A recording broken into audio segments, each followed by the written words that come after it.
Hello, how are we doing? Grade Crossing High School Humanities. Today I'm going to do a brief finish for our note taking. So hopefully this will take 10 minutes. But I have a tendency to chat a lot, especially if I get very excited. So let's just aim for 10 minutes, and I don't have a timer on, but we'll finish up. So if you recall, the last time we were talking about our note taking, it is important for me and you to learn how to take good notes. So the way that I ask you to take notes is through this note taking system. It's called the Cornell note taking system. And it is the way you organize your notebook to sort of promote your thought processes. So that's the plan. So you've got your notebook in front of you today. If you don't, go ahead and get it. And you will be taking notes as we do this virtual instruction. So open up your notebook. You can use the same page you made yesterday with your divided page, your notes on the right, or the information that I give you on the right, your thoughts and observations on the left. And I prefer you try to incorporate drawings on the left side. You can use words, of course, but drawings, I like the drawings. So what I want to do today is just finish up talking about notebooks, tell you about how this notebook will be evaluated, and then we'll kind of wrap up. So the notes, I got a few of my notebooks. I've got a bunch that sort of lay around the house. I prefer this little size, this little composition size. These are the kind of, this is just what I like. So I just grabbed a few that are laying around. Each one has its own little thing. So this one is all teacher stuff.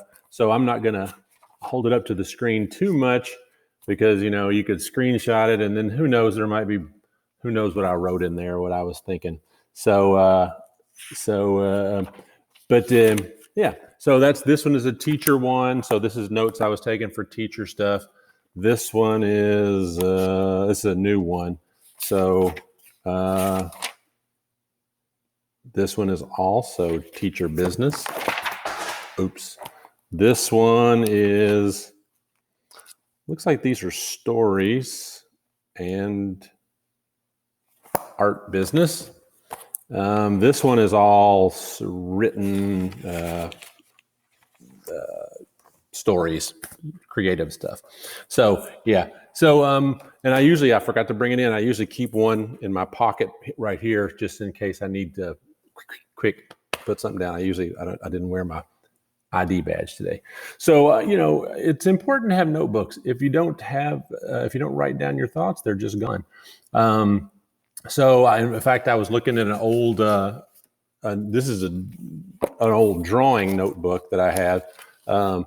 And this is that's a Waterhouse copy. That's an existing painting that I just copied a drawing of. This is an old notebook. So that drawing right there, that became a mosaic that's out in my driveway right now. So this is an old sketchbook that I just grabbed laying around. But all those thoughts and ideas are still there. And as soon as I looked at this, I thought, oh, well, you know what? I'll just show that to my comprehensive visual art class that I'm going to do a video for next. So all of these ideas that I did whenever this sketchbook, all of those ideas are still there, useful for me. So I can say, oh yeah, I'll show that to them. So that's the benefits of writing it down. So put away your phone, get off your TikToks, and write it down. If you recall, I showed you some examples of what Cornell Notes looks like. Today, I just want to talk a little bit about what taking good notes looks like. When you take notes, basically what you're going to do is on the right side of your page, you're going to be writing down all the main points of what you hear. Now, were we in class together in person, things that I wrote on the board or, other stuff too, things that appear on the slides. You're going to write down, you don't have to try to write down every word I say. That'd be difficult. And I don't want you to just copy this slide. So where it says taking good notes, don't write down everything that you read or hear. Be attentive to the main points. Don't copy that down. Don't write down everything you hear. Don't do that. That takes too long. All you want is to get the main points. So, you see the thing there in red, it says main points. So you can just write down in your notes, main points. Yeah, don't write everything. Boom, you're done. So don't try to copy the slides. I have a lot of times students will try to copy the slides. Don't do that. You're not thinking if you're copying the slides. You're just copying the slides. You want to keep keywords, and you want to make your sentences short. So, again, if I just pop back here to, you can see on these examples, there's things that are emphasized. Those are key words that people wrote in their notes. You want to try to summarize and change. You want to summarize and use your own words for the notes. Because what you're doing is you're taking the information that I'm giving you, you're putting it in your brain, and then you're thinking about it, and then putting it into your own words. If you just copy what I say, you're not thinking, you're just copying. So you need to put the information in your brain, percolate it around for a little bit, and then use your own words. Think about the material. So, I've seen plenty of times, not you, other students, who will just be, doing whatever. They'll be lost in days. And then they'll see other people writing stuff down, and they'll write that down. Or they'll do, if I, change my slide, they'll just go, copy. So they're just like, they're kind of like going into shutdown mode, and then they'll turn back on. So you want to pay attention, and you want to be thinking about the information that I'm giving you. So I'm assuming that I will do here like I do in person. I don't know. We'll see. But when I'm in person with students, oftentimes, so students think they're getting me off topic. They think that I get lost or sidetracked, or that they can ask me questions that are not on topic, and that I'll just go down that rabbit hole. They think that's what they're doing. They're not. I will periodically allow myself to be not distracted, to go off on little tangents and stories and things, just because I can look out and see your faces and see that, okay, they're getting bored, they're losing track, they're getting overwhelmed with too much information, and I'll say something to focus the student back in. So students think they get me off topic and think they distract me. You're right. I'm purposely distracting myself for you, so you can kind of keep up and get focused a little bit more. So just like that was a little story. I told you that story to kind of wake you back up and illustrate a point too. Abbreviation, punctuation. You want to make your notes your own, and you want to make your notes understandable to you, but you want to make sure that you have it where you don't have to spend a great deal of time like copying whole sentences. That way you can abbreviate, and maybe you'll draw arrows or parentheses or ellipsis or whatever, boxes, circles, things like that will keep will make your notes more understandable to you. So notes should be a condensed thing. Now, I'm going to kind of just disagree with that a smidgen. You want your notes you want to take as much notes as you need in order to understand the information. So a lot of times notes are a supplement to text, reading like a book. There is no book for what we're getting ready to do. So your notes are your book. So your notes need to be, I don't want to say expansive, but you don't want to get too brief. You want to make them well-rounded and fleshed out enough that when you come back to your notes to study for exams and things, you want to make sure that you don't just have little one-word bullets, because you're going to say, what the heck did that mean? I don't remember that anymore. So you need to make your notes expansive enough that when you go back to those notes, a week later, they're still going to be understandable and useful. So condensed, yes, but don't make them brief. Condensed is good, not brief. So in case you miss something, that's fine. People miss stuff. Leave a little spot, and you can ask questions. You can go back in the presentation. I'll get to the rest of it here in a few minutes. Keep your notes in one place and in order. So your notes that you take for this class and every class need to be in a particular format. I prefer these little composition books. Don't know why, just do. So these are bound in one location. Your notes will be here. This is where they are. I know that this book has this stuff in it. This book has different stuff in it. I can look at that book and know exactly what it is. So if you have a book bag full of just loose paper during the school year, you are doing it wrong. If you're flipping through your science notes and all of a sudden there's English notes and then it goes back to science, you are doing it wrong. You need to have one spot for English, one spot for science. I prefer a whole different notebook. Again, that might be the reason I kind of prefer these little guys. This will be the science notebook. This will be the English notebook. And I can just pop them out and there you go. And if you fill up your notebook with notes, that's fine. Just get another one. They're like $1. You need to rework your notes. That was the way that I would study back in the old days when I was a student and didn't have books because I was Poe. I would go through my notes and rewrite them before a test. And that would refresh and recall everything.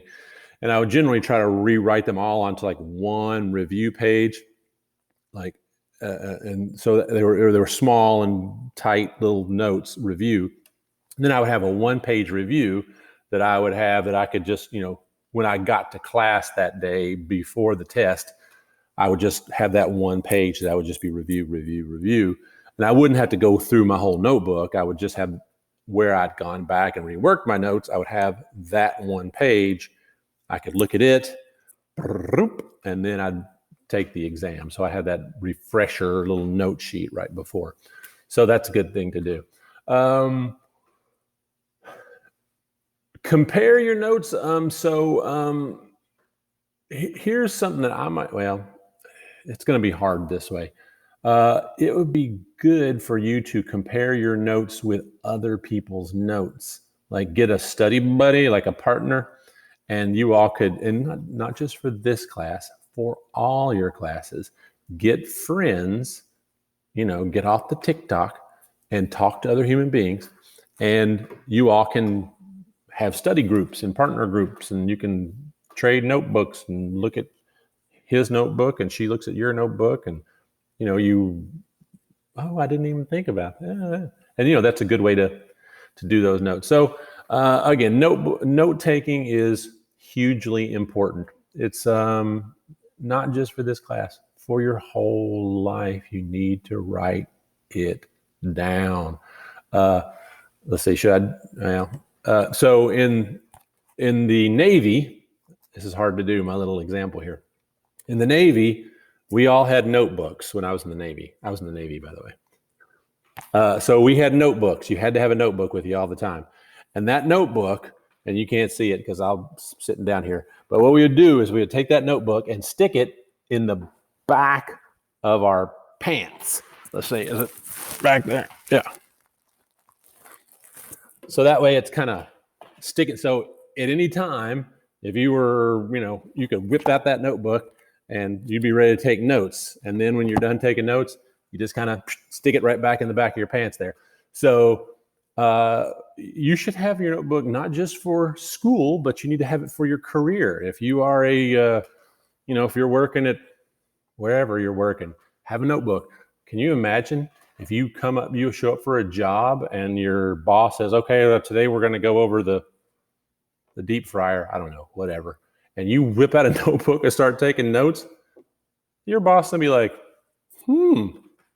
I've hired somebody here. Yeah, that's good stuff. So it's important for you to take good notes, not just for this class, but for all your classes, and not just for classes, but for your whole life.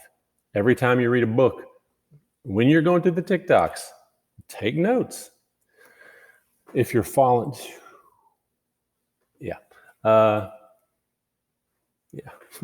social media. So let me jump over here and let me show you how this notes will be graded, and then we'll be done with this. So I'm going to hop up here. Oops, is that it? Did I do it?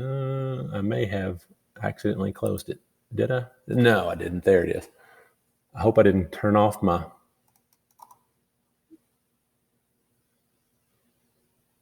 Hopefully this is still recording. So this is going to be the grade sheet. So I'll cut this in half. So you got this sheet and this sheet. I'll just stick this in your notebook when I grade it. So let me just kind of go through this. Your notebook is worth 30 points. I'm going to grade it 4 times during the year. That's 120 points that your notebook is worth. So notes are present, contained in one format, 3 points. Handouts. I try not to give handouts anymore just because I'm trying not to kill trees. But anything that I give you in terms of a piece of paper or whatever will be in there, 3 points. No other material other than this class is in your notebook, 3 points. You have a summary at the bottom of your page every day, 3 points. My information is on the right side, and your information is on the left side. Your notes are legible and orderly and organized. So again, I'm not grading you on handwriting, but they need to be legible and orderly. So you need to keep, my handwriting is not the best, but it needs to be legible, readable, understandable. Notes are thorough. So that's where I was talking about earlier, not just little one-word bullets, but there's enough detail in your notebook that you can go into those notes and understand them a couple of days later after, so you haven't forgotten. I hope this is coming up on the recording vision here. Student uses organizational techniques like tabs or underlining or highlighting or writing in bold or, putting little stars by important things, double underlining. You're organizing the information on the page. Student uses diagrams, charts, graphics, models, drawings, icons. You're going to draw and use pictures in your image. And finally, on the left side there, the last one here, 3 more points. Student compares and contrasts, organizes, draws conclusions, classifies. Students make analogies, thinking maps, T-charts, Venn diagrams, cause and effects, metaphors based on past and current information.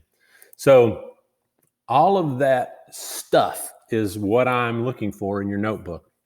Again, I have 3 goals for you in this class. One is an appreciation of music and dance and visual art. I'm not saying you have to like it, but you just have an appreciation for it.